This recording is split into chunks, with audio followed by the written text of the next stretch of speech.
Friends তোমরা কেমন আছো? আশা করি ভালোই আছো, আমরাও ভালোই আছি।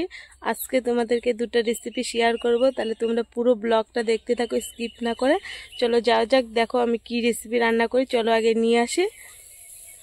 ফাইনালি বন্ধুরা দেখতেই পাচ্ছ আমি আজকে কি দিয়ে রেসিপি বানাবো। এই দেখো দুটো ভুট্টা নিয়ে আসছি, আজকে এটা দিয়ে একটা দারুণ একটা রেসিপি তৈরি করব। তাহলে চলো যাওয়া যাক, আমি কি তৈরি করি আসো।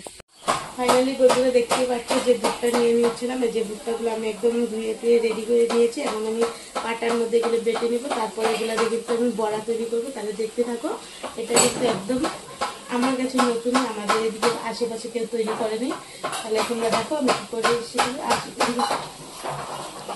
দেখতেই পাচ্ছ আমি কিন্তু ভুট্টাগুলোকে পাটার মধ্যে নিয়ে নিলাম। এখন আমি এগুলো বেটে নিব, তারপরে এগুলো সব কিছু মিক্স করে তারপরে কিন্তু আমি বড়াগুলো ভাজবো। আর দেখতেই পাচ্ছি আমি একদম চুলার মধ্যে রান্না বসিয়ে দিয়েছি। আমাদের মিষ্টি তার জন্য তাড়াতাড়ি রান্না করতে লাগবে। তারপর চলে আসলাম, দেখো আমি আজকে বড়াগুলো কী কী দিয়ে তৈরি করবো ওগুলো দেখতেই পাচ্ছ। এখানে আমি কিন্তু ধনেপাতা নিয়ে নিয়েছি, তারপরে আমার ভুট্টা আছে, আর অনেকগুলো পেঁয়াজ দিয়েছি।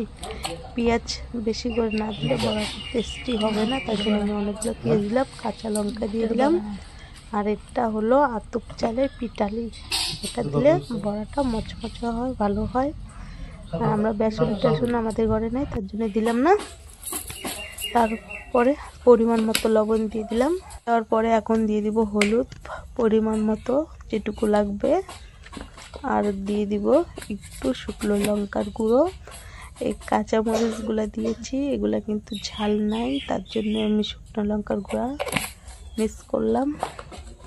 এখন এগুলাকে আমি একসাথে মেখে নেব ভালো করে একদম মিক্স করব, নাতে লঙ্কা লবণ একসাথে হবে না, তার জন্য ভালো করে মেখে একদম। এখন তেল দিয়ে দিয়েছি আমি আগে কড়াইতে, এখন আমি বড়াগুলো দিয়ে দিব। তেল আগে দেওয়ার কারণটা হলো তেলটা আগে গরম হয়ে যাচ্ছে, তো এখন দিয়ে দেবো একদম বড়াগুলো। তেল দিলে দেরি হতো, তার জন্য আমি আগে দিয়ে রেখেছিলাম। এখন দিয়ে দিব। দেখতে পাচ্ছ আমি বড়াগুলো কিন্তু দিয়ে দিয়েছি, আর দেখো একপাশগুলো লাল লাল হয়ে গেছে, আমি উল্টে দিচ্ছি। দারুণ হয়েছে, তোমরাও বাড়িতে বসে এভাবে খেয়ে দেখতে পারো কেমন লাগে।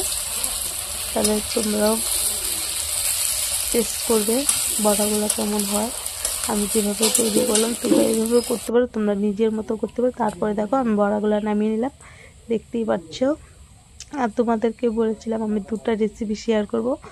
তারপরে কিন্তু আমার 3 রকমের আইটেম রান্না করা হয়ে গেছে। এখানে দেখতে পাচ্ছ টক ডাল, আর এখানে লতি দিয়ে শীতল দিয়ে রান্না করেছি, আর ছিল ভুট্টার বড়া।